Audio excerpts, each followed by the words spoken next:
Governor Bobber. I like good day, doctors. George Allen here. Good day, doctors. Hey, this is Governor Chris Christie from New Jersey. Good day, doctors. Go! You're watching Dr. Politics.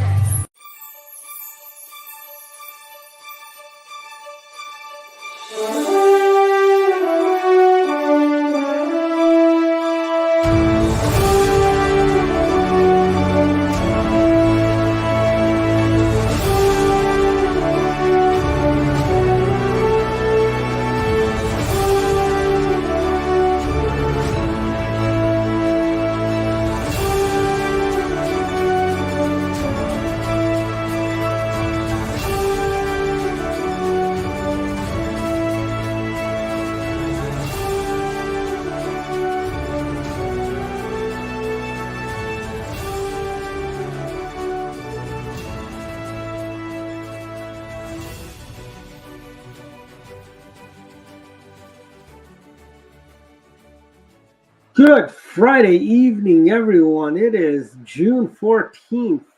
We're almost at the summer solstice. And we're starting to, and the heat is on, so to speak. We'll have a nice cool off tomorrow, but then we're in the 90s for the foreseeable future, you know. I don't like it. Global warming, I don't like it. Hey, we've actually got, it's funny. I got Daryl Issa to do an opening remark as well. Oh, good. So when I get Joni Ernst next week, I'll redo the opening. Then we'll have pictures of you in there. More, I think we already have a couple pictures of you, but we'll have the one with you and Alex in there and stuff like you and George at the book signing and stuff like that. Yeah, that'd be a good one. Yeah. Yeah. So, I'm not looking forward to the heat. I heard that. Not to interrupt you, but I did, while you mentioned it, I did hear that the weather report. Driving in, and I was already sweating, and they say you're right, it's going to be the heat wave into the 90s. So we didn't listen to Greta Thunberg. Okay, when 8 years ago, when Greta Thunberg was wagging her finger at us, we didn't listen to her. But you know, it's always been like this in this area in June. I haven't noticed any difference, to be honest with you. I grew up in Northern Virginia. I went through lots of hot summers, and I don't really notice much of a difference, to be honest with you. Did your school have air conditioning? Yeah, we did. Yeah. The whole school did, or was it parts of the school? I think the whole school did. I must say that I went through periods of time where I didn't have air conditioning, where it would be on the fritz. Like I know, like in grade school, you wouldn't always have air conditioning, and in high school, part of the school had really good AC. Some of the building had really bad AC. Yeah. But yeah, I mean, Don, was Northwood air conditioning back when you were back in your days, or was it more like window units and fans? Yeah, I'm trying to remember. I mean, it seems I spent a lot of my school years with a lot of open windows and warm days as we got to May, June. But yeah, I think today was the last day of school in Montgomery County too, right? Yesterday was. Yesterday? Okay. So. You know what, Dwight? Now that you mention it, not to interrupt you, but now that you mention it with air conditioning, no, I don't think we did. And one summer when I was a freshman, I had to go to summer school, freshman at McLean High. And the reason they had to hold summer school at Langley was because Langley was the only school, I guess, that had air conditioning. So I did have to go to Langley for that reason. And that's the reason I had to go to Langley they did the summer school in Langley. That's right. I'm not going to tell you the subject that I had because it's really ridiculous and hard to believe I would have to go to summer school for that. But for some reason, funny if it were history. It was similar, but it was weird why I had to go to summer school. But I had to, Anyway, I don't know. Does going to summer school have the same stigma as it used to be? Is it? I don't know. I was in there with a lot of. I think it was a lot of normies or mainstream kids I was with in summer school. I didn't think they were all the bad kids. They weren't all. Then you have those overachiever kids who decide I'm gonna spend my summer taking differential equations. Yeah, I'll flunk a class just so I can go to summer school and take it all again. But they probably don't charge. No, they would actually. I knew a couple of kids that would, like, they took algebra their freshman, then they took geometry over summer school, and they took trig, algebra 2 and trigonometry that fall, and then that summer they take pre-cal, they take calculus, and Yeah. Yeah, my recollection of summer school is the summer I spent being an aide for driver's ed, and so when we'd who have was your driver's ed teacher? Was it some guy named Kaplan? no, he was part of he was he did. I think he taught one of the classes during the part of the normal year, but over the summer, um, we had a guy who was an old Indian type of guy. Anyway, it was doing the summer thing was always kind of I interesting. believe they prefer to be But called Native Americans now. yeah, well, it's like one of the perks is that we got to cool off in the teachers' lounge in between. That's when our breaks were and Mm-hmm. stuff like that. And it was a highly selective group to get picked for that. Lots of kids applied for that job because I think it paid like $2.65 an hour. And but you Back then, that was above the minimum wage probably back then. yeah, and the thing is that the way I got in is because I'd been doing all kinds of things for the athletic department. Mm-hmm. And the AD was the guy who selected all the aides for the summer. Mm-hmm. So it's like it was all about connections. It was Not who pretty you knew, funny. not what you know, right? Yeah, but when I my recollection is of the students that were there for summer school. I'm like, yeah, I'm not really surprised. Yeah. Pretty much. Every now and then you'll see one of the smart kids in summer school. They go, "Oh, I'm just doing this so I can get ahead of the game now." Yeah, I mean, look, going back as far as I go back, I don't think summer school doesn't seem to be the one where people were trying to take classes to knock things off their list. It's because they had flunked a class or whatever, or they wanted to retake a class and get a better grade, that type of thing. So, but yeah, that kind of summer school kind of messes with your summer because you tie up weeks doing that, and then Yeah.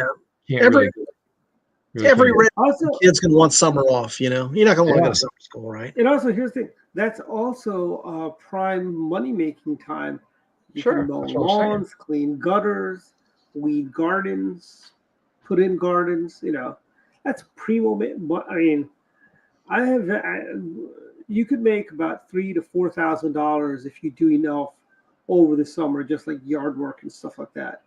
Now, those were the old days, though. It's like you don't see teens doing that kind of stuff because now you've got like landscaping companies out the wazoo, right? Mm-hmm. Plus, really, how many teens do any of us have encountered in the last 5 or 10 years that want to do the manual labor? Zero. We learned. I mean, our kind of our generations were part of that. Where we had we had access to a lawnmower or something or whatever, and that's how a lot of us earned money over the summer, was cutting extra lawns and stuff like that. That's all gone by the wayside, And we knew how to fix things too. Like if the lawnmower would stop and it wouldn't turn back on, there was a few things we'd do to trip. You take out the spark plug, clean it off, put it back in, prime it. Prime it. I think is that what it is? Where you push, where you get more solution to the carburetor, which you hit that little button, the little thing there. Yeah. And that basically would kick the lawn. I mean, nowadays I don't think kids know how to turn on one of those old school lawnmowers. Yeah, I had to use the cord, the jump. Yeah. I still have the cord lawnmower, but I'm just like, you're looking around with all the rules and regulations. I think those are being outlawed, as well as the gas powered leaf blowers. So everything has got to be battery powered at this stage. I think my neighbor bought a battery power. I mean, my neighbor across the street before he turned over to landscapers used to have the lawnmower with the electric cord. He's always, it's like, and those things were just so underpowered. I'm like, how do you cut much of a lawn with those tiny little, underpowered, electric mowers that they had? You got to mow the lawn every week, and if you fertilize it twice a week. That is, I remember when I was growing up, when summer, we had like a lawn service that would come in and feed the lawn and all that. And that you'd have to cut the grass sometimes maybe like you cut the grass every 5 days. So you're not cutting it once in a week. You're cutting it like almost like twice in 7 days you're cutting the grass. Well, So I did my friend's lawn. I don't know how it's gotten to the point that now it's going to be kind of my duty now. So I go over. She lets me see her cats there, but I do the lawn every. I don't know. I think it's over a week. I do it like every couple weeks. mhm. And so she's got the gas powered mower, and I do that. So I get a good bit of exercise. So that's my exercise. So I guess I shouldn't complain. But Yeah, no, I mean, that cutting my grass is probably worth. I think comes out to like 7,000 steps in about 2 miles of coverage. Yeah. Going back and forth. So yeah, I don't. I of course no charge. I do it in exchange, and then she has these cats that I'll go see. So it's like that's part of the deal. I go over and play with the cats when I'm off, and I just cut the lawn. So quite a deal. Yeah. Yeah. I now have a guy that comes and mows the lawn. Okay. Actually, I got a guy that tills my garden. I used to take a shovel and till do it by hand. Actually, I'd do the shovel, then I'd take the garden weasel. Do you remember the garden weasel? Yeah, I think so. Yeah. It was like a tiller, but it wasn't powered. I'd use that to break stuff up, and then I'd apply some 10-10-10 and some lime, and then there'd be what do you call it? The Miracle Grow soil I'd put on top of that. Then I'd put the garden in. Now the guy comes in and tills. I have the bags of Miracle Grow lawn soil. And then when I go buy the plants from the nursery, he comes in and puts them in the ground for me. All I do is pick the stuff when it comes. I've actually got a couple of tomatoes in my tomato plants this year. that's good. Yeah. So, your dad used to garden. I remember that. You don't garden much, do you? No, I don't. But my father he was crazy about tomato plants. Yeah, he used to bring those into the office sometimes. Yeah. We had a side part of the yard that was just really not very useful. He turned that part in there to his tomato garden. He eventually just kind of moved it around, so he had like one side of the house was nothing but tomato plants. Mm-hmm. We don't think we had some deer back in those days, but not like today. Today it's like we're overrun by those things. But I'll tell you this: the rabbit population, something happened. I think either the fox population went up, thereby taking care of the excess rabbit problems. I'm not having the rabbit problem. They also got cages around my plants right now, but I'm still not. I used to see 4 or 5 rabbits, all over the yard several times a day. I don't see that many rabbits. So I wonder if the foxes have kind of culled the herd a little bit of the rabbits. Yeah, I think my father he tried to grow strawberries, but the rabbits kept eating them, so he gave that up. Strawberries, actually, we had strawberries, and they actually are pretty. You got to use some sort of. There's this netting thing you put over them to keep the rabbits from eating the strawberries. Yeah. Now our thing about strawberries is go to Costco when they have Driscoll strawberries and buy those. We had my ex and I. We had a garden too. We did tomatoes. We did some berries. I shocked her once by saying, "How much does it cost to buy some tobacco seeds?" And she's like, "Why?" I just thought it'd be cool to have those are cool looking the tobacco leaves. What would the neighbors say? I don't think tobacco would grow in Northern Virginia though.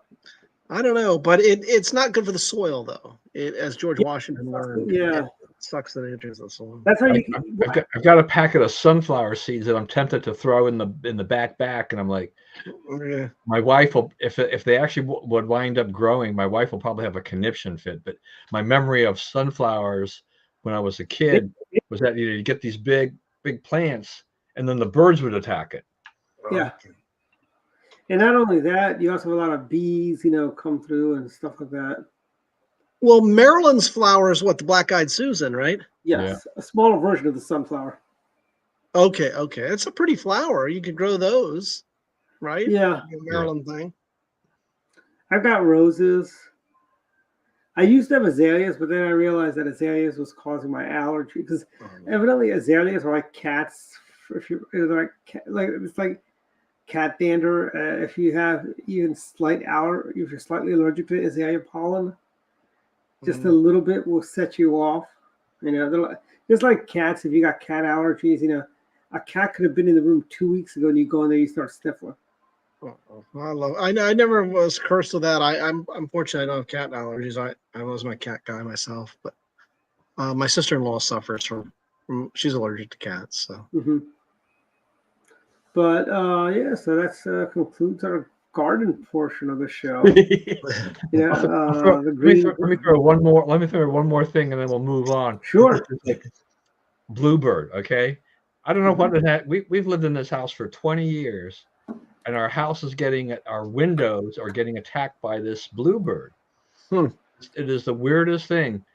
One morning, a few weeks ago, just kept hearing like this thunk, thunk, thunk, and my wife goes over to the deck area where the French doors are, and there's this really pretty little bird, and he's tapping away, like this, and so she's reading up on it. She says apparently it has something to do about seeing the reflection, thinking he's competing with another male. Yes. So she started putting like newspapers on the windows and stuff like that. And he still was coming he would find the ones where she didn't quite cover it completely. And then he moved to the uncovered window, like he moved to the kitchen sink window. And then he moved the window next over there to the next part of the house. He's also now been into our bigger room, our sunroom, and then the other few days ago, he started knocking on the windows up in our upstairs bedroom. And I'm like, what is with this crazy bird? It's like if he's going through mating season, please let it be over with. It's just nuts. Yeah, I mean, we have who else does that? Deers do that too, by the way.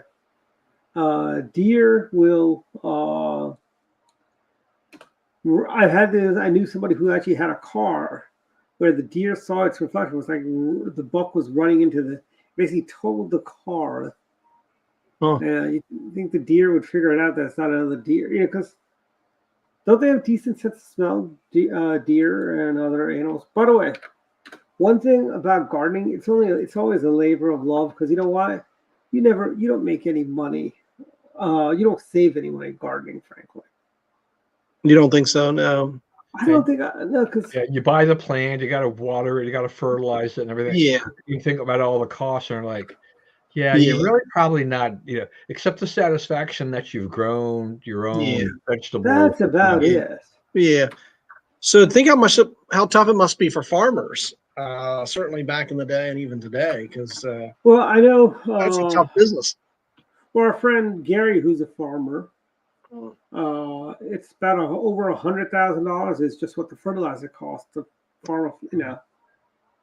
Plus, when you have bad seasons, I mean, if you ever want to watch something that's kind of funny, he drops a lot of F-bombs in the show, but Jeremy Clarkson in the UK, so he'd done all those the car show. I think what is it called now? Oh, he's like Click and Clack. Yeah, I know. Here, they had the one show, and then they got kicked off that, and so he has now he has a similar show, but he, in conjunction with Amazon, they're now on season 3 of Clarkson's Farm, and it's hilarious because he's dealing with this huge farm. He's learning how to farm, and then he's got to deal with all the rules and regulations of that little township or whatever that he's living in.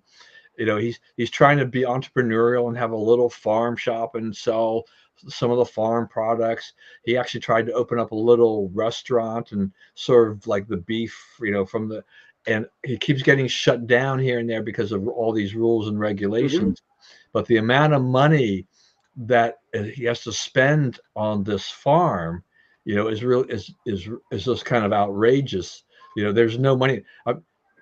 I'm sure the whole thing, I'm sure, in terms of this is that, he doesn't lose anything himself, because I'm sure Amazon or whatever, they're picking up all the costs because people want to see Jeremy Clarkson deal with these day-to-day issues of trying to be a farmer with his girlfriend. And it's just kind of funny, like, we realize UK farming and US farming may be different, but there are probably similarities in terms of just the enormous expense of things like you're mentioning, Dave, the fertilizer. I mean, the equipment. You know, if you're just starting out, I mean, a if you enter combine this, is like you know, you've just got over everything. a Yeah. couple hundred. I mean, a combine's what, $230,000, something like that. A Yeah, combine. yeah, and you know, and so you know, a guy like Clarkson's like, oh yeah, let's kind of get the top of the line thing. So then you spend even more money, you know, and then it gets ideas about let's raise some pigs so we can slaughter them later.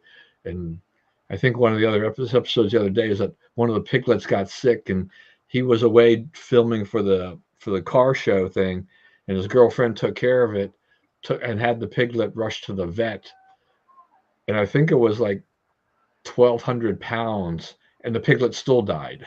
$2,400. It's like $2,400. You know. He's like, if he'd been there, he's like, you know, you just should have let that thing die. Yeah. Well, I think to be a farmer, maybe you're not like a traditional pet. You probably couldn't be like a pet person. My grandmother grew up on a farm in South Carolina, and she was like the least of a pet person I ever met. I don't think she ever had a pet. They didn't have and a my dog. father- How'd they keep the coyotes out of the chicken, coop? So to Yeah, speak? I don't know, but she was like the least animal friendly person I ever met. But maybe something about growing on a farm You makes you. also I think have to learn, you know, as a farmer to not get attached to your stock, right? Yeah, that's Yeah, what I was thinking. the pigs and the cows and whatever you're doing, the chickens, Yeah. because you know they're there to provide food and become food and Mhm. become part of the Yeah. income stream for the farm.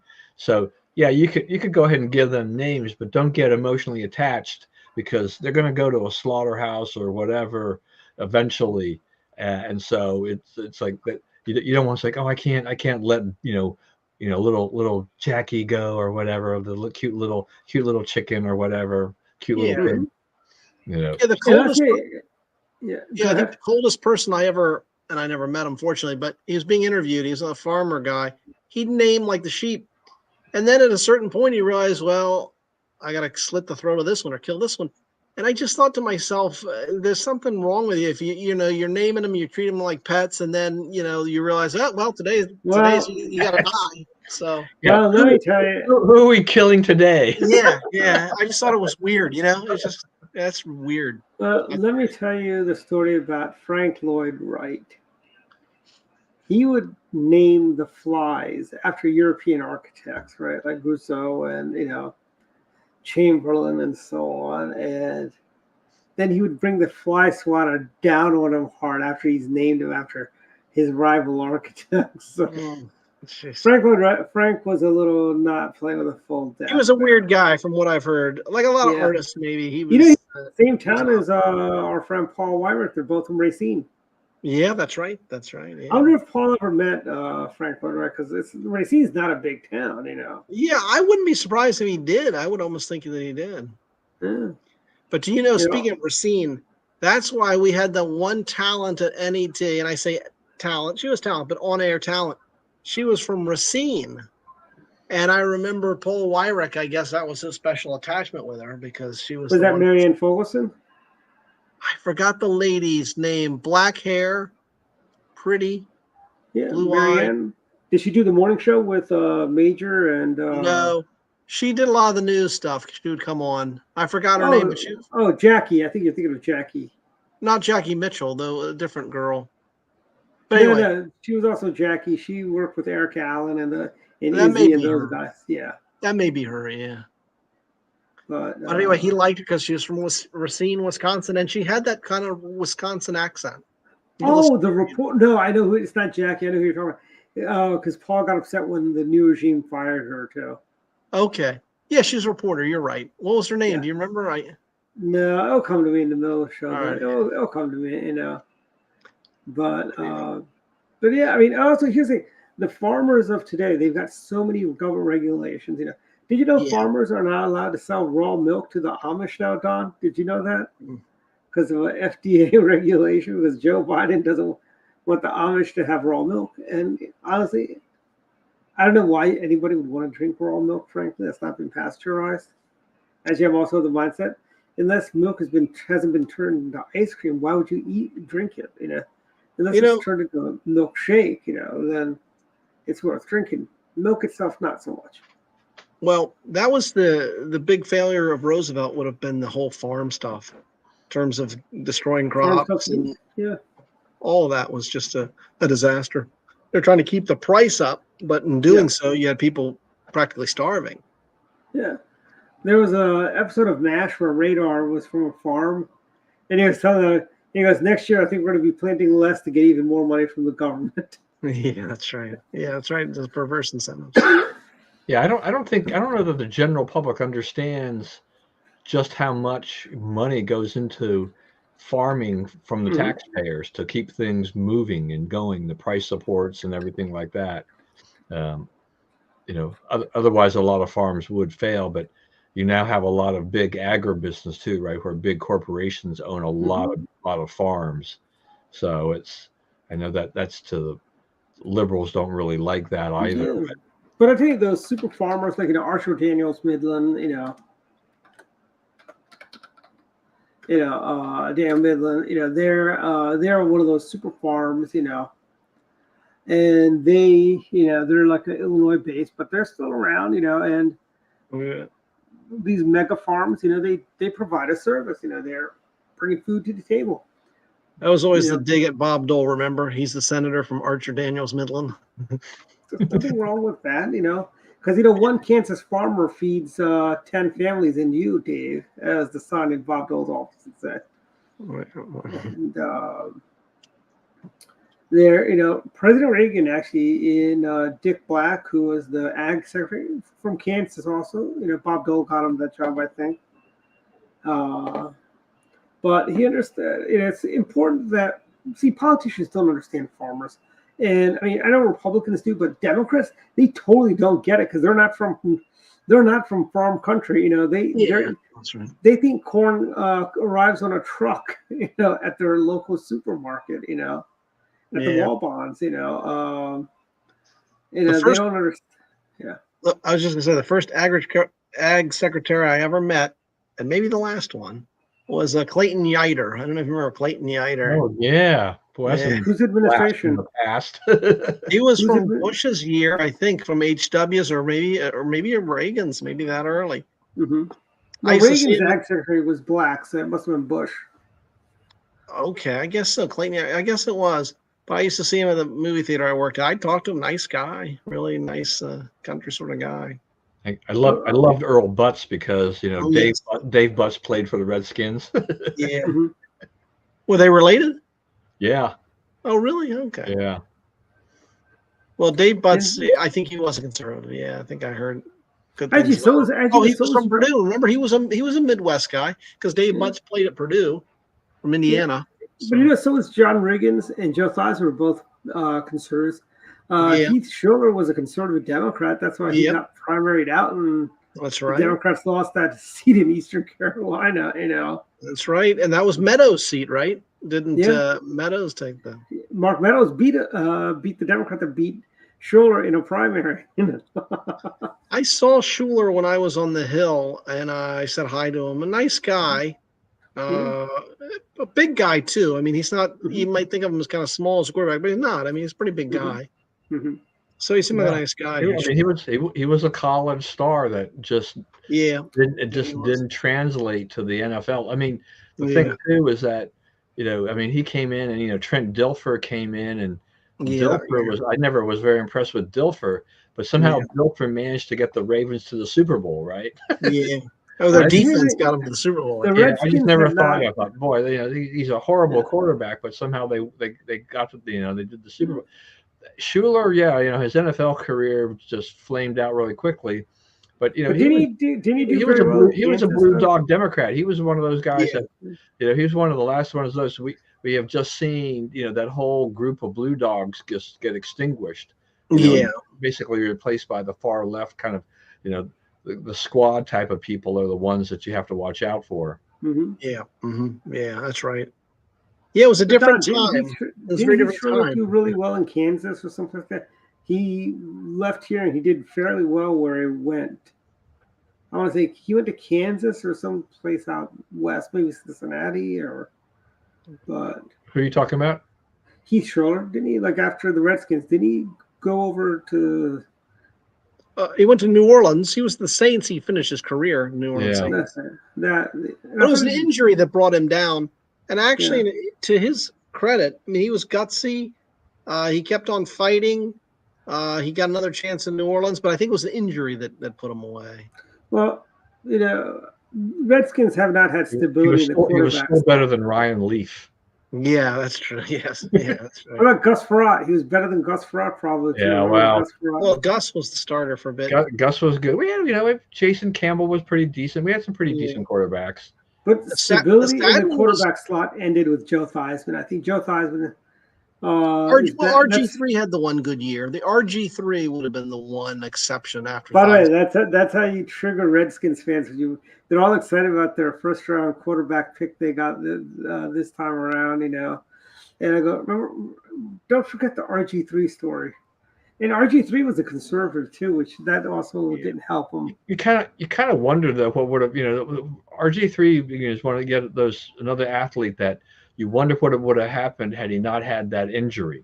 Yeah, because I think that whole thing, he never really was the same quarterback after that. The same guy, Yeah, that's true. After that, I think I think the teams would have adjusted to him.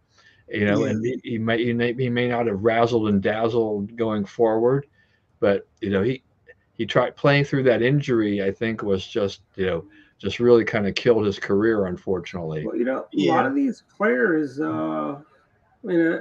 if they had a UFL, kind of like a farm organization, they used to have the USFL. That's where Doug Flutie and Herschel Walker kind of got their teeth cut, so to speak. And they go to the UFL and start blowing out all these records and stuff like that. Well, speaking of that, I think if Herschel Walker had gone right into the NFL, he spent like 3 seasons in the USFL. Had he gone right into the NFL, I think he would have had a Hall of Fame type career. Because remember, in the USFL, he was breaking all kinds of records there, but he wasn't in the NFL. And had he been in the NFL? Oh, no, there's also the alternative. Like, remember, Doug Flutie did not do too well in the NFL. When he went to the NFL. Yeah, and then he got to CFL, remember? He was the Canadian Football League. Yeah. That's right.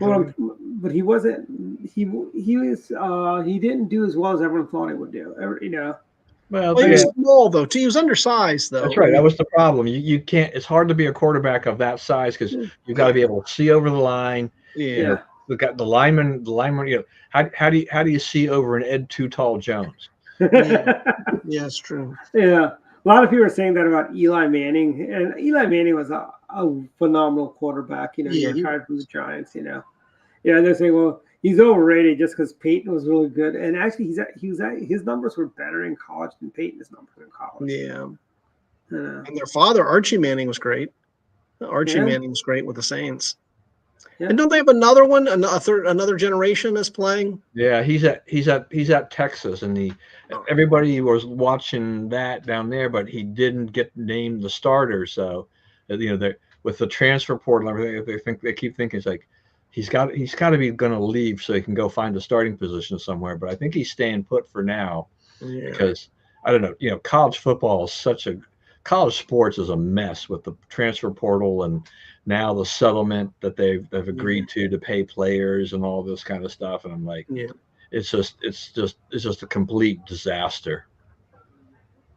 But I'll say this. I think Herschel Walker, and I saw him play once. I think he's one of the greatest running backs I ever saw.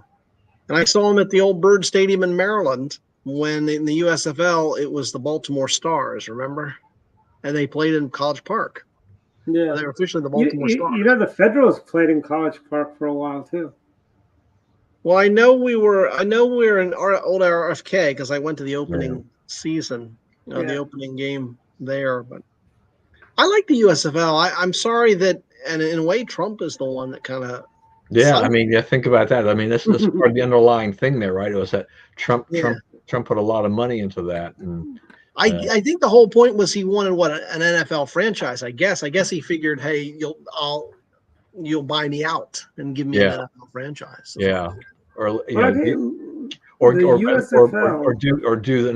we get another AFL NFL type of merger, right? Yeah, you take on some of the teams and you legitimize what he's done. But I agree with you about Herschel Walker. Yeah, he was awesome. if he had the more time in the NFL, Yeah. that would have been amazing because his career at Georgia was phenomenal, and he It was like a man child. I've seen clips of him in Georgia, and literally it's like a man against boys. I mean, he was just running over people. Yeah. Oh, damn. I mean, he was awesome. So And Herschel was great. yeah, too bad he didn't run for. He didn't run for Senate the way he played football. Yeah, I know, He'd be yeah. the That was a senator. loss. That seat. That was a mistake. That was an unforced error, really. And same thing with Pennsylvania. I mean, probably blew that one too. Yeah. Before we conclude our sports segment, I just want to say the Fox morning weekend people, the Yankees were playing the Dodgers. They go, oh, that's going to be what the World Series. I'm like, the Yankees barely got into first place. The Orioles have been in first place for most of this season. That's right. Stop praising the damn Yankees, frankly. They're not going anywhere. Don't I know you're an Orioles homeboy there, but the Yankees have been a very good team this year, and they have. Yeah. The Orioles have had more problems with some things than the Yankees have. I think the Yankees are surprised to the upside. The Orioles are kind of right close to where people expected them to be with all those young players that they have on their team. But they're only 2.5 games out of first place. Yeah, I mean it's going to be a very competitive division. But Aaron Judge. Any of the Red Sox in third place, 13 games out. Yeah, I mean Aaron Judge is hot. I mean the guy's got 25 home runs. He hit 178 through April, and so now he's the guy's on fire. That that lineup is potent. Juan Soto, Judge, Giancarlo Stanton, Verdugo. I mean they've got some. They have the best lineup they've had in years there, and their pitching is holding up pretty well. Yeah. So that's been a big benefit to them. Yeah, But, as an Orioles fan, if this is the farthest they get, second place, I'm happy with that. I remember the lean years, the 0-23 years. Yeah, I remember that year. I remember that. And for the NL, I mean, the Nationals are still underwater, but they're not doing that bad. They're not doing that bad considering what they've got, because they really don't have anybody hitting, the cover off the ball. But the Phillies, they're not in last place. They're only 15.5 games out of first place. Yeah. I mean, but if they wind up playing roughly 500 ball, they could possibly sneak into the playoffs because we've got extra teams in the playoffs. And the league, the way teams are playing, it won't take a whole lot after the division winners to qualify for the playoffs. The Braves are not playing well at all, and so there's still an opening if the Nationals somehow miraculously got hot. They could overtake the Braves in the division.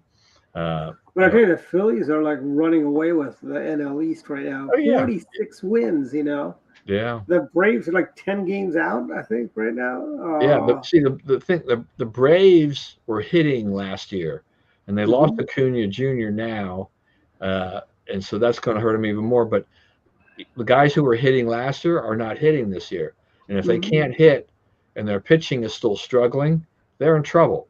We'll have to see. I mean, we have a trade deadline coming up and everything like that. So there'll be a lot of wheeling and dealing and all that stuff. But I'll tell you this. Ohtani cooled off from his super hot start at the beginning of the year, but Dodgers are always going to be formidable with that lineup.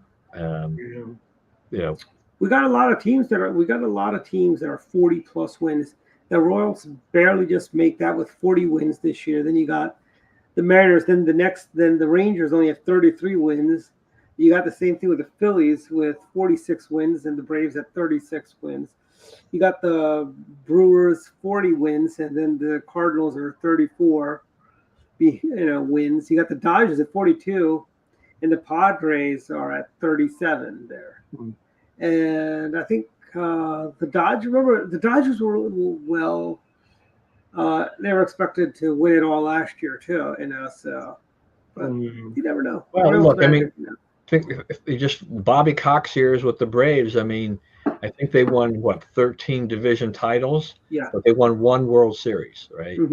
So stuff like this will happen. You can go back repeatedly, and and Dave Roberts has taken the Dodgers to the playoffs numerous times, but getting over the finish line is really hard. Well, remember the early days of the Patriots and the Broncos. They'd always make it to the Super Bowl, but they'd get creamed in the Super Bowl until kind of the tide shifted in the '90s. I mean, look at the Buffalo Bills. I mean, there you go, the Bills, 4 straight times. the Bills, the Patriots, the Broncos. But it's still sort of not fair in a way, because just to make it to the Super Bowl, I mean, you lost 4 straight times, but you also won 4 straight AFC titles. Right. You can't, you say like they lost 4 times. It's like, okay, not that many teams make it to the Super Bowl to begin with. So only 2 teams get in. Yeah. So. Give them credit that they have, that they made it. They made it multiple times. Unfortunately for them, they didn't win. But still, they made it. Yeah, that's right. That's a big deal. Yeah, it's a big deal just to make it. Yeah. But I think I did have my brush with sports fame moment this week. Kinda. I don't know if you remember a player named Vi Sikahima. I do. I remember the name. Yeah.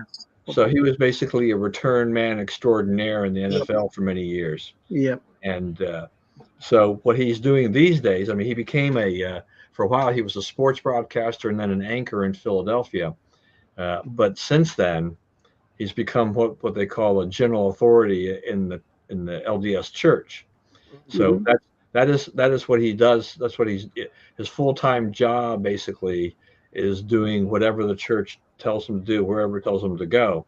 And so he's been part of what they call the North America Northeast presidency, and this week was he and his wife's they called it a mission tour, and their final one, because they're being sent to South Africa to preside there for, they don't even know for how long. So I had the opportunity to have dinners with him for 2 nights in a row. Oh, nice. Wow. And then spend basically 2 days with him, and kind of watching him and everything. He is so funny. I mean, he's spiritual for the missionaries and everything like that. Yeah. But there's this good sense of humor about him. There's no doubt that public speaking is not a problem. He's been on the air for a number of years in Philly, and things like that. It's natural. He's a Tongan, and just a very interesting guy with a lot of stories. It turned out that the dinner we had on Tuesday night, one of the other couples that came to that dinner, he'd known him from his earlier church days when this was younger, back when he was a teenager. So they had this. So I noticed that during part of dinner, they were sitting like one here or one there or whatever. There was a lot of conversation about Philadelphia football, because they're all Eagles fans, and I could hear them talking about Randall Cunningham and all kinds of stuff. Wow. They weren't talking about Ron Jaworski, were they? Yeah, the Polish cannon. Yeah. By the way, so you got a lot of celebrities right now in the DC area for the LDS. You got Joe Osmond? Is he started yet with you guys here or no?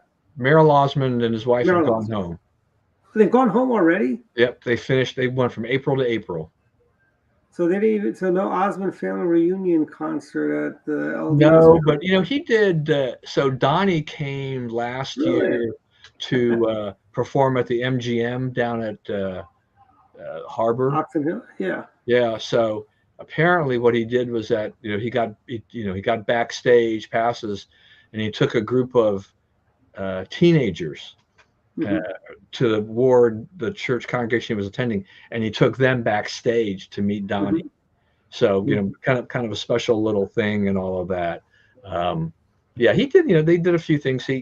While he was here, and they live out in St. George, and he's going to go back on tour. I think in the fall. Oh, really? Cool. Yeah, he's very popular. The Osmond, he's very popular in Europe, especially even David Hasselhoff. So, David Hasselhoff's really big in Europe.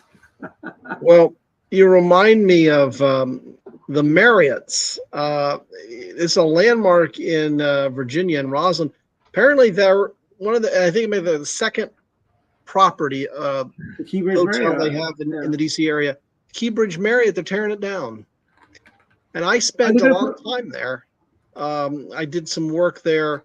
We had an event that we would have an annual event there. So I spent a good bit of time there. And so that's a sad thing, I think, tearing down for the DC area to It's tear a down. very, very nice building. The architecture of it's very unique. Yeah. And then it's Are they going to put another that's hotel there? thing. Huh? Are they going to put another hotel there, or I don't know what they're putting there, but it's coming down for sure. And I guess the park is. Yeah, I bet they put townhouses up there or something, or condos. I guess, but it seems to me like a good place for a hotel, really, or an office building or something. Yeah, or like a parking deck, so you go on the top and take some really cool pictures from there. That'd be good too. Yeah, I've been to the top. They had a restaurant up there on the top. You could go. Yeah, and I've actually gone up there just to take pictures too. Actually, from the top of the Keybridge Marriott. Yeah, there's a lot of fun events at the Keybridge Marriott. They've done over the year. Well, I'd like to see it before it goes down. I don't know if they're going to let you to do that or get near it, but I wouldn't mind. Jump the fence, Dave. Like those people that do urban explorers. They go around into those abandoned malls and stuff like that. Oh, really? Okay. Yeah. But so speaking of Europe, Don, the war in Ukraine is still going. It's almost as long as it hasn't surpassed the length of the Dominion Federation War, but we're getting close to that. I think we're getting close to the point where I don't think there's an end in sight. No end in sight, I don't think. No, there isn't. And honestly, I think if we had a different president, we probably would have brokered some sort of peace. Well, or it may never have happened in the first place. That's true. That is true. Georgia was invaded and Crimea was taken under Barack Obama. Yeah. And then remember, we had the hasty withdrawal out of Afghanistan, where we left our own people there. And it was 4 months later. 4 months, and then Putin goes into it would have been early. It would have been earlier if the Olympics weren't happening.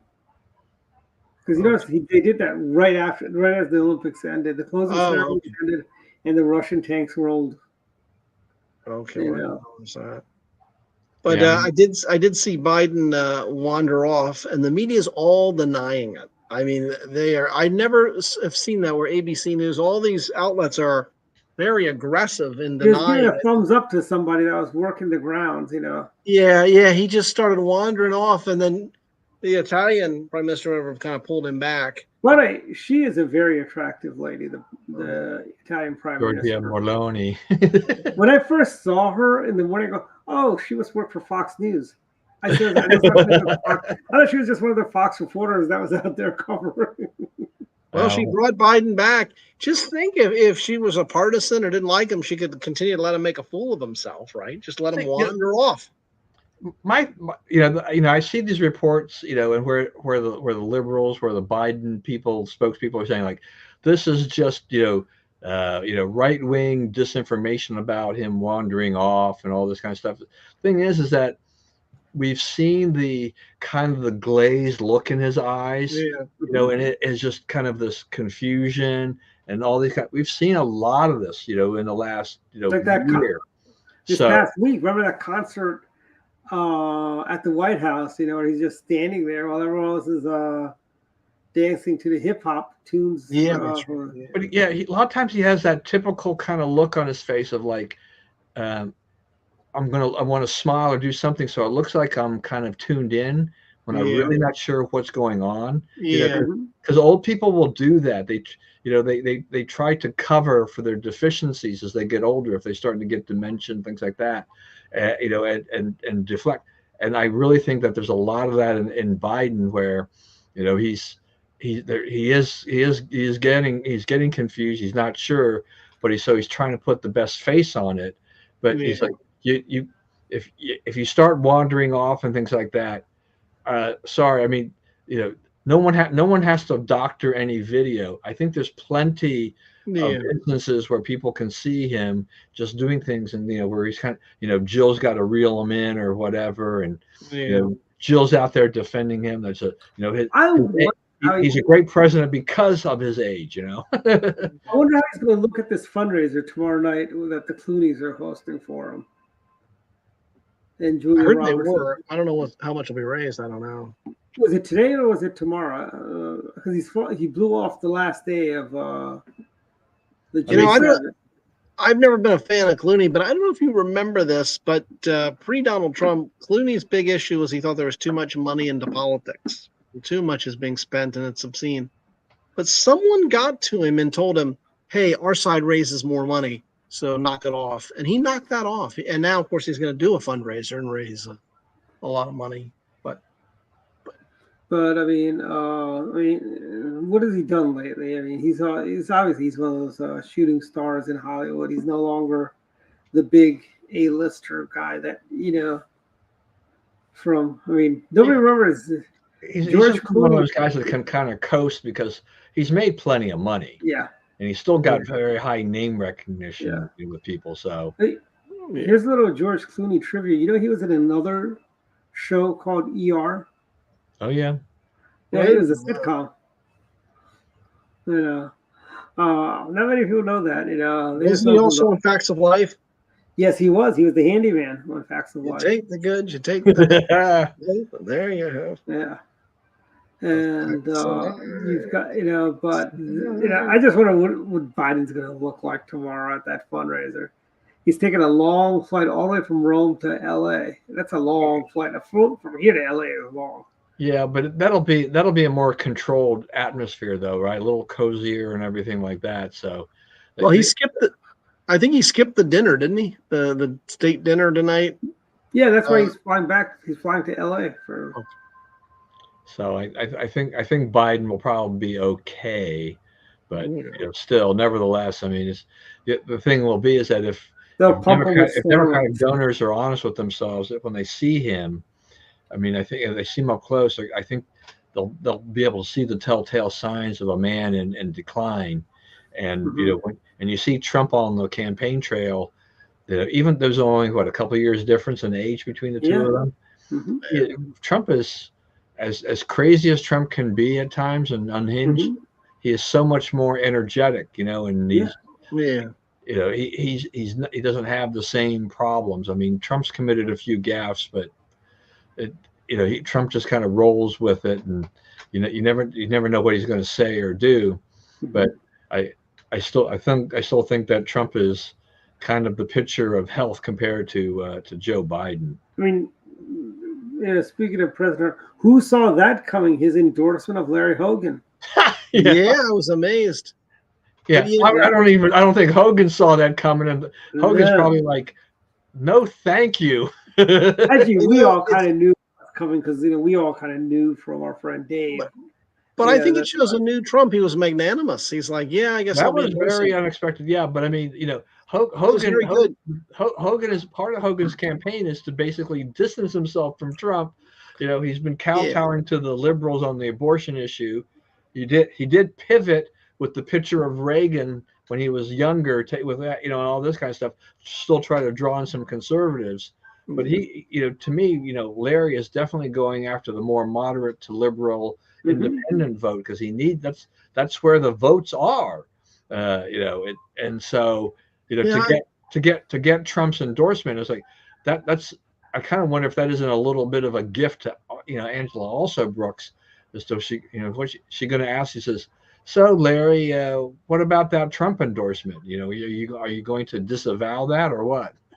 Well, the DNC is going to pour a lot of money into that race. I think they said $200 million to keep that Senate seat. Yeah, is what they're rolling into the state of Maryland. I mean, and the Republicans know that this is a potentially winnable seat. Play it right. Yeah, this will be the 53rd seat for us. But it's weird because it makes Hogan sort of look bad in this, that when someone does something magnanimous, hey, yeah, I endorse the person. And then the person turns around and has to say, well, I didn't vote for him in 2016. I didn't vote for him in 2020, and I'm not going to vote for him in 2024. it kind of makes that person look kind of like a heel. Small and petty. So- Yeah. Huh? But I understand why Hogan had to do it. I don't disagree with that, but you have to realize it kind of makes him look kind of bad. Do you guys remember in the 70s during the Cold War, there was a theory that the United States and the Soviet Union were friends, but they were just destabilizing governments all over the world just so they could keep them uniting against. Do you think there's some backroom thing where they both hang out together and smoke cigars when not in public, but in public they scorn each other? It's like kayfabe. Yeah, that's not happening. It's like the wrestling term kayfabe, where you always keep in character publicly. Yeah. And so these wrestlers are all really friends, Mhm. but publicly they have to always maintain the I'm going to get you next Saturday, things like that. Yeah, I mean, Trump is just Trump. I mean, he is what you see. I think, and that there's no other persona but the Donald Trump that we see, which is Yeah. kind of like all over the map. We just never know which way he's going to go and what he's going to say. So And I tell you, Europe's going to see a whole new crop of leaders from what it looks like. Looks like Conservative Party may not hold on to their majority. I think their prime minister is going to be replaced by Labour or one of the or some sort of a coalition government will have to be created. I think between Conservative and someone else. And Macron is about to, I think, didn't his government just fall or? well, he dissolved Parliament, so that there'll be an election there. Yeah. I mean, and that's a high. I mean, they did terrible. His party did terrible in the European elections. So he decided to do this. But these are high risk situations for these guys because it may only exacerbate and accelerate the opposition's ability to take over. I mean, Marine Le Pen's party, in essence, could wind up with the majority of the votes in terms of this. I mean, there's still a likelihood that now probably more likely there'll have to be a coalition going on there. But I mean, you could see a Marine Le Pen person wind up being the prime minister, and that would be quite a shakeup for that. But you kind of mentioned Italy and Giorgia Meloni. I mean, the same thing happened there. Her side gained a lot too. Yeah. So lately, the right has just gained enormously in Europe. Look at India. The prime minister held on. They were thinking that the BJP was going to be decimated. They still have the same prime minister. I think they may have had to form a coalition with some of the. Yeah, they didn't get enough votes to control government. They have to have a coalition.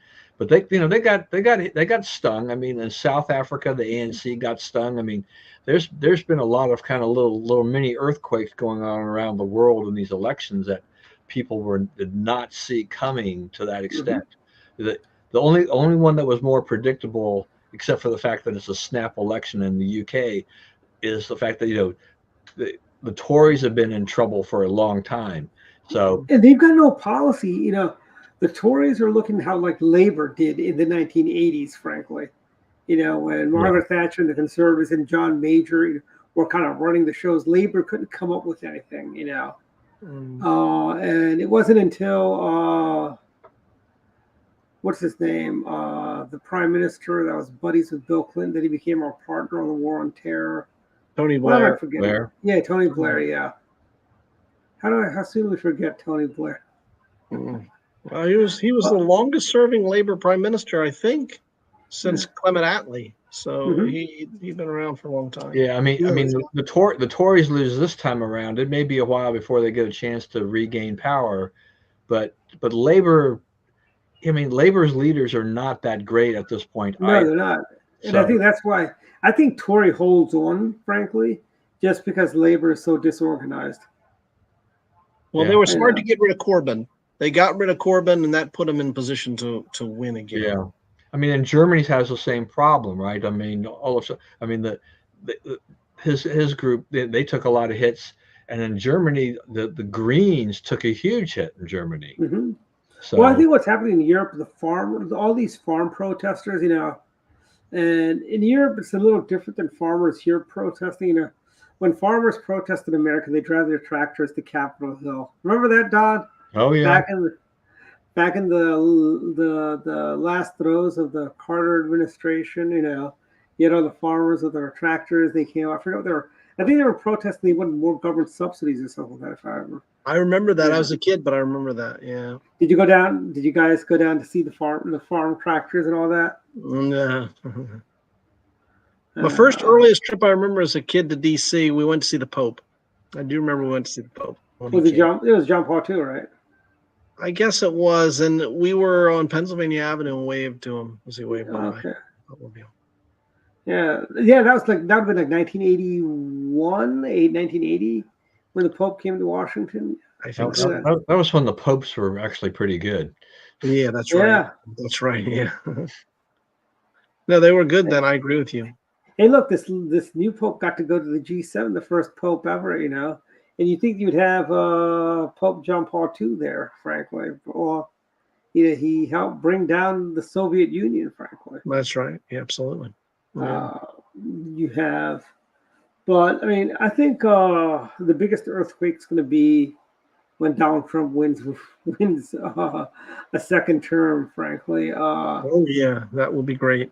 I think that'll happen. Because the left is going to go. I mean, the left is going to go insane. They are going to go full on riot mode. I think. And they're already starting to feel they're already starting to feel it's going to happen, and it's like being in an accident and they see it coming, but they don't know. What do you do? Well, it's like the Mondale campaign of 1984. Walter Mondale's campaign knew they had no chance, and after there's even Walter Mondale kind of saw the writing on the wall after that first debate where President Reagan said, "I'm not going to let my opponent's youth and experience to be used against him." Yeah, that was the end of that. But Mondale did well in the first debate, certainly. But here's what I'm wondering. I don't know the answer, and I don't know if you guys know the answer either. But have we ever had a case in the modern history where the incumbent is election year, the incumbent's behind in the polls, and ended up winning in November? I don't know. Do you guys know of any case? Bush v. Gore. Was that Bush? Bush v. Gore. Bush was down. Yeah, but Bush wasn't the incumbent, right? No, he wasn't. Yeah, no. I mean, this was an open seat. Yeah, I mean, I think this is a very unusual situation where you have the sitting president with basically record low, ratings in the polls. Yeah, Carter-like. And he's in danger of losing.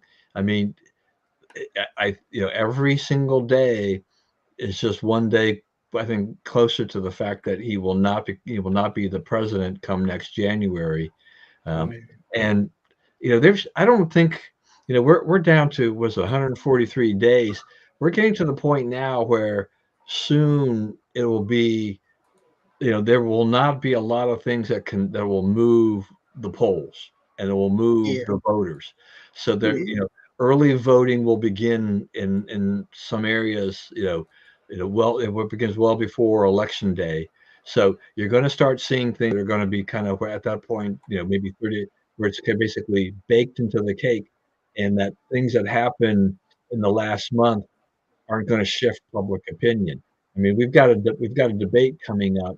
Yeah, I'm not convinced that that's going to really shift public opinion very much, except that if Trump can do a good job and stay somewhat on message, and just let Biden be Biden, then I think it might shift a few people around a little bit, because it would expose Biden's frailties and his inability to do things. We'll have to wait and see. But even if Biden has a half decent performance, I don't think it radically shifts any of the polling that we've seen. Yeah. Because I think you're right. That's one of the last opportunities. For the economy, it's economy, it's abortion, and it's illegal immigration seem to be some of the big issues. Yeah. And we're at final thoughts. It's 8 o'clock. Time flies. Yeah. This is what happens when we spend so much time on gardening. What was that? Gardening and baseball. We spent gardening and baseball. Yeah. We spent the first 40 minutes talking about that. Well, see, this shows this shows our ability that how knowledgeable we are. We can Yeah. cover all multiple groups Exactly. of subjects, right? We Yeah. are experts at everything. Yeah. We're we can pivot. We can talk about we can go from talk about planting tomatoes to baseball to football to world events. That's right. Yeah. We Yeah. can just do that right on a dime. Just boom, stop. Okay, we're done now. We're back to politics. Yeah. So, Dave, final thoughts. Well, to finish up the sports thing, I don't think there's anything greater rivalry, and this is based on I grew up in the Northeast, but I think the American League East is the greatest of all the division rivalries because you got the Red Sox, that are traditionally good, you got the Yankees, the Orioles, so it's a great rivalry. Well, everything's going well, just pushing the book, and I enjoyed my time in Maryland last week, and I'll get more details, but I'll be in Baltimore next month. So we'll see how that goes. And no, I'm just looking forward. I'm not looking forward to the heat wave coming. So I'll try to keep cool. But otherwise, all's well here. And then the final point, I guess I should say that I forgot before. I think there's a sort of a new Trump, though, now. It doesn't seem to me that he's the same caustic name calling. He seems to be watching his language better, focused more. And the last time I think I heard him use a sort of a nickname would have been against Nikki Haley. Remember, he referred to her as Bird Brain. I think that's the last time I heard him take one of these little digs. So I think it's a new Trump in some way. Not a new Trump, but a more disciplined Trump. And that's why it makes it extra tough for Biden. Kinder, gentler Donald Trump. Yeah. That's why it's going to be a lot tougher for Biden, I think, to come back. And I don't think he does. And the other thing is Larry Sabato's crystal ball. Larry Sabato's a Democrat Party hack, but he says there's still no clear favorite in the presidential race. Well, maybe he's right, but if you look at the Real Clear Politics average, Biden's behind in every swing state. Now, I understand it's very, very close in all of them, but you would think that there'd be some that he'd be rock solid ahead, but none of them. Knowing Larry Sabatos, okay, it'll be October. There's no clear pick yet. It'll be October, But I would also say that Virginia's now tight, and the difference there is that it also should put in play the Senate race, because if Trump gets about half the vote in Virginia, his voters aren't going to vote for Tim Kaine. Who's leading? Is it Hung Kao or that other guy? I think it'll probably be Hung Kao. I'll be voting for Jonathan Emord, but I think it'll be Hung Kao. Because I think Hung Kao, doesn't he have some ethics violations or something that just came up recently? I don't think so. Hung Kao ran for Congress, lost in a close race, but there was like an FEC complaint against him or something like that. Maybe. I'm just not sure. I think we take Frank Wolf's seat back. Well, it's a toughie, but yeah, maybe. But anyway, those are my final thoughts. Okay. Final thoughts, Don. All right. Several things once again, it was Flag Day today. I feel that Flag Day is getting an even shorter shrift now. I mean, than it was when I was. Okay, it shares it with President Trump's birthday. Yeah, I know it was, and Trump looks great at 78, and nice to have. I always forget that the Flag Day and Trump's birthday coalesce together like that. But I think that's good. I think that's good for the MAGA Republicans. They probably love that, and all that. Actually, to what Dave was saying about Larry Sabato, I would say that the fact that Sabato is saying that there's no clear favorite and you have an incumbent president, I think that's already a dangerous signal for the president. Yeah, it's like, you're the incumbent president. Why are you not ahead? Why are you not ahead and kind of in control of the whole race at this point in time? This is a very troubling thing if you're a Democrat, or should be, in my opinion. There for that. Also, don't forget it's Father's Day this weekend.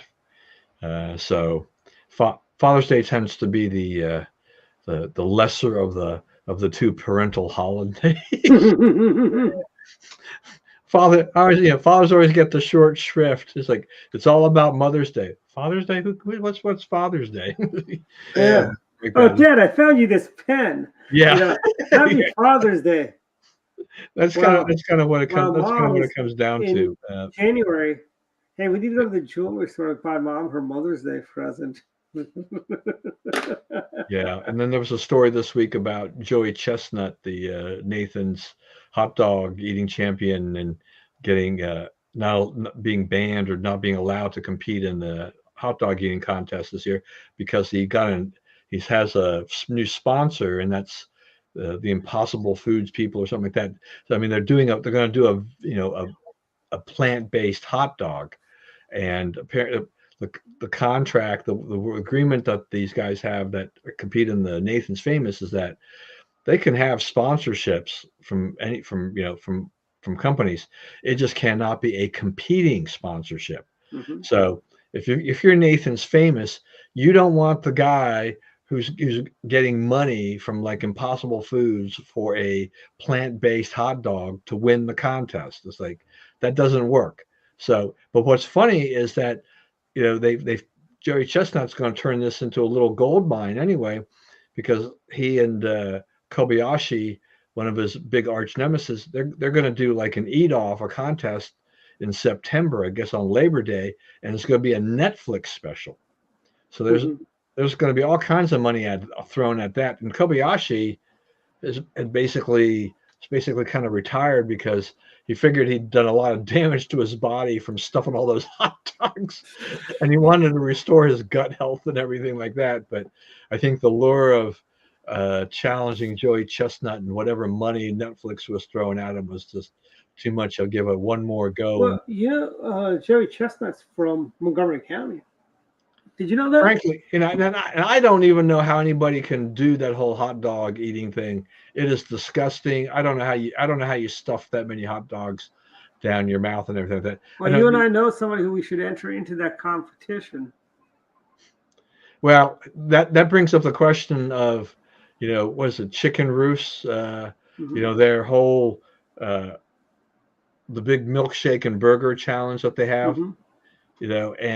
And so it's like, yeah, it's I don't even know how people get through that, but people who are smart about that, they have it planned out, and then they run to the bathroom and they upchuck and they come back, and then they drink or whatever, and then eat some more, and they do that, and then so they can try to get through before their time expires, to get through this whole super huge milkshake and burger and everything like that.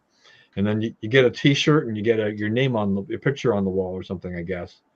But it's like, why are you doing that? It just seems so Yeah, unpleasant. Yeah, it it's does. funny is those eating contests. It's like I think I could have won those. There was a time in my life I think I could have won like a pizza eating competition or eating ice cream or something like that. Now it's really pathetic. The other day, I went to Three Brothers, and I like to get the whole pie because it's fresher.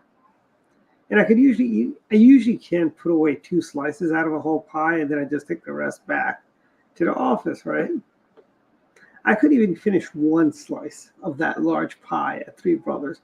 And it's good pizza too. It's not like it was bad or anything. It's just I just couldn't finish it. You know, I felt like I should have. I feel I should bring Chris along with me, so we'll give him my leftovers. I know if you ever need somebody to help finish off the food, Chris will be there for you. Yeah. So and Anyway, and let's then see. finally, just one last thing, which is, so Elon Musk won. The shareholders did vote to give him his pay package that a judge in Delaware had nullified after something that goes back to, I think, was it 2018 or whatever. It's now worth like $46 billion, but he has created in that time far more value for his shareholders and wealth. So, you know, I'm kind of ambivalent about it. It's like it's a lot of money, but then again, as crazy as Elon Musk can be, he's also can be pretty darn brilliant, and he knows how to work the system, and he does create value wherever he goes in the end for his investors. So if if you're going to give him, if you've set it up so he gets a slice of the pie based on the fact that he's reached certain parameters of, they said, here are your goals, that you have to hit. Here are the things, the targets that you make. If you hit the targets and that's what they promised them, I think go ahead and give it to them. So that's it. Back to you, Dwight. Yeah, final thoughts. It's funny, Armand's Pizza has just introduced a Detroit style pizza. I think everyone should go try it out. It's pretty good. There's only one Armand's left in the entire DMV, and there used to be a whole bunch of them around. Just the one in Rockville? That's the only one left. Wow. The one by Heritage is gone. The one over in Silver Springs. There's one down on Wisconsin Avenue. That's gone. The one by the Palm is gone. I think the Palm's gone too, actually. But they still have the one there. Go out to patronize Armand's, good family eatings, and it's a good deal, actually. And you can get a large or an XL. Those are the only two sizes they have, large and XL. I think, but I've seen more and more Tesla Cybertrucks, which means I guess they're actually getting those shipped out more and more. A mutual friend of ours now has a Cybertruck. We took it for a spin just yesterday, actually. Oh, really? And yeah, and people are always like taking pictures of that and stuff like that, coming around taking pictures. And it looks like something out of a sci-fi movie, though, doesn't it? I mean, yeah. I think that looks like something would have been part of like Mad Max or something. Yeah. And I asked her, I go, is this I'm starting to get a red one. He goes, oh, they go, it's like the Model T. Every color you can have if the black's the color you want. I go, but I've seen red and blue ones. He goes, oh, those are wrapped. And it kind of looks like a DeLorean, reminds me of the stainless steel DeLoreans, Yeah, I saw one at the Costco in Gaithersburg 2 weeks ago. Yeah, I've been seeing more of the Hummer EVs on the road. They're in the wild, so to speak. I saw one at NASA, and I thought it was kind of funny seeing an EV Hummer at NASA. But I've seen them on the roads too. Then again, sometimes they confuse a Ford Bronco because the Bronco kind of looks similar to the EV Hummer. Not as big, but yeah. But and it's we're getting in June, so get ready for those lazy, hazy, hot days of summer. We've got summer goes by so fast. Winter takes forever to pass. We've got a lot of stuff coming up. We got the National Convention coming up in July.